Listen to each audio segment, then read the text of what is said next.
Rio de Janeiro, Brasil. Na sede do jovem governo imperial brasileiro é discutida a necessidade de povoar o extremo sul do país, frente às constantes ameaças de invasão, principalmente pela Argentina. Ainda havia outra grande necessidade de aumentar a produção agrícola do Brasil, tanto para o consumo interno como para a exportação. Todos os imigrantes que viriam teriam que obrigatoriamente trabalhar na agricultura.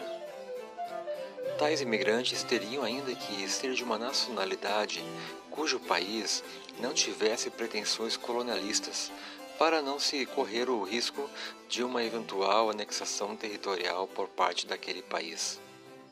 A escolha recaiu sobre os imigrantes alemães e a imperatriz do Brasil, Dona Leopoldina, princesa da Áustria, país de fala alemã, teve um papel fundamental nesse aspecto, que é considerada por muitos a mãe da imigração alemã no país. Passados mais de 30 anos desde a chegada dos primeiros imigrantes alemães a São Leopoldo, no Rio Grande do Sul, o governo imperial queria promover a vinda de novos imigrantes alemães, desta vez para povoar a região central do Rio Grande do Sul, na recém-criada colônia Santo Ângelo, decretada pela Lei Provincial em 30 de novembro de 1855. Para tal objetivo, o governo imperial tratou de enviar agentes para os territórios alemães, a fim de contratar alemães que desejassem emigrar para a nova colônia na província no Rio Grande do Sul. Pomerânia Oriental, região de Neustädten, meados do século XIX. A Alemanha como nação ainda não existia. Era formada por pequenos reinos alemães independentes, como a Prússia, que possuía o território da Pomerânia, onde a partir da década de 1840, os camponeses daquela região passaram a não ter mais o direito de usufruir das terras de uso comunitário, que foram agrupadas em fazendas de poucos proprietários e gerando uma situação de vida muito difícil para estes camponeses, o que provocou um êxodo rural e uma situação de extrema pobreza. Ao mesmo tempo, nas cidades, era também uma época em que a Revolução Industrial fez muitos artesãos ficarem sem trabalho, sem o sustento de suas famílias. Para tais pessoas, havia chegado, entre eles, a propaganda feita pelos agentes de imigração contratados pelo Brasil, com a chance de possuírem terras, o que era muito atrativo e muito difícil de conseguir na Alemanha daquela época. Colheitas escassas, fome e desemprego faziam sua terra natal não oferecer mais nada a eles.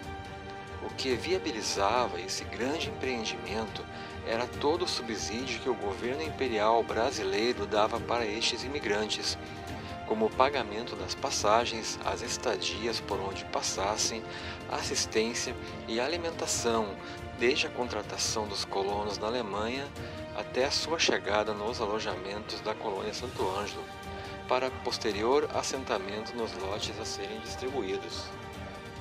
Famílias e quase vilarejos inteiros decidiram migrar juntos para a região central do Rio Grande do Sul.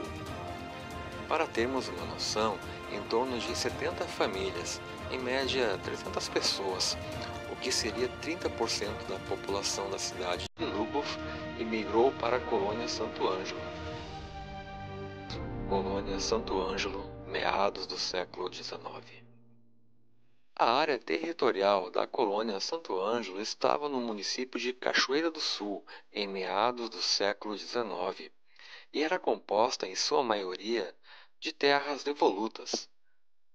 Alguns poceiros brasileiros habitavam esta região, que seriam posteriormente deslocados para a futura linha brasileira, no atual território de Paraíso do Sul. A escravidão ainda persistia no Brasil daquela época, e a população afro-brasileira na região se limitava a locais onde haviam proprietários de escravos brasileiros e alguns pequenos quilombos dispersos. Haviam ainda evidências arqueológicas da presença indígena das etnias Tupi-Guarani, Vieira e Humaitá, que habitaram anteriormente a região, como na antiga redução jesuítica de Jesus Maria do século XVII, no pé do Cerro Botucaraí, que contava com uma população de cerca de 6.000 indígenas, que foi destruída em 1636, 3 anos após sua fundação, pelo bandeirante paulista Antônio Raposo Tavares. Restaram apenas vestígios desta população nas regiões adjacentes. A saga da viagem até o Brasil. A decisão de se tornar um imigrante para o Brasil não era fácil. Seria uma viagem definitiva, onde dificilmente poderiam retornar para sua terra natal. Toda a jornada levaria meses. Após assinar o contrato, os colonos deixaram seus lares, fariam uma viagem por cerca de 2 semanas até as cidades portuárias alemãs de Bremen ou Hamburgo. As famílias, chegando até os portos, ficariam semanas lá alojadas para serem feitos todos os trâmites burocráticos e aguardarem a chegada do navio que as levariam para esta longa travessia no Atlântico. Os colonos embarcaram. A partida do navio e ao longe a cena de sua terra natal sumindo no horizonte. Todos sabiam que estariam deixando para sempre a sua pátria e de seus ancestrais, rumo ao desconhecido. Porém, os sonhos de uma vida melhor para eles, seus filhos e descendentes era o que mais os encorajava a fazer esta viagem épica, longa e perigosa pelo oceano, que duraria em média 12 semanas até o Brasil. Finalmente, o cenário do novo mundo se avista no horizonte. A emoção de todos é incontida ao verem a bela capital brasileira, o Rio de Janeiro. Chegam em terra, seus pés em um novo solo. O clima tropical acalenta os sonhos que começam a tornarem-se reais. No Rio de Janeiro, uma estadia aproximadamente de 2 semanas é necessária para todos os trâmites burocráticos e um mais que merecido descanso da longa e desgastante jornada. Pela frente é chegada a jornada final, porém mais curta desta vez.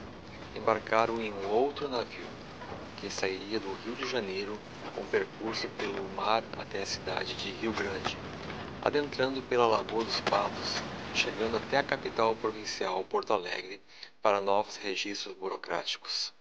De lá, navegariam em um outro barco, agora em uma viagem pelo sinuoso curso do Rio Jacuí, até o coração do Rio Grande do Sul. No barco, pode-se imaginar os olhos atentos de homens, mulheres e suas crianças, tentando captar cada nova cena que avistam nas margens do rio, onde tudo para eles é diferente, uma nova vegetação, pessoas, animais, de vez em quando aparecem algumas construções. O que era antes do desconhecido começa a revelar-se a cada cenário, paisagem. De repente, chega-lhes o aviso que estão chegando à cidade de Cachoeira. Os colonos são ali recebidos. A viagem só poderia continuar pelo curso do Rio Jacuí até a colônia Santo Ângelo, quando este seria navegável.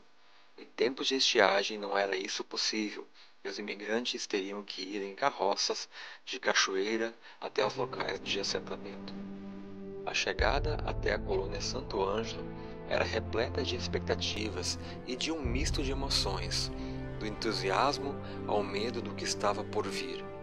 Quando chegavam ao alojamento geral, que era nada mais que um galpão feito com os materiais que o local oferecia, para construir paredes, telhado e o escasso mobiliário. O primeiro alojamento situou-se no território que hoje é o município de Agudo, na localidade de Cerro Chato. Todos os imigrantes sabem que terão um trabalho árduo pela frente, mas também que chegava ao fim a busca por um lugar repleto de alimento, paz e justiça para eles, seus filhos e filhos dos seus filhos. O sonho tornando-se realidade apenas começou.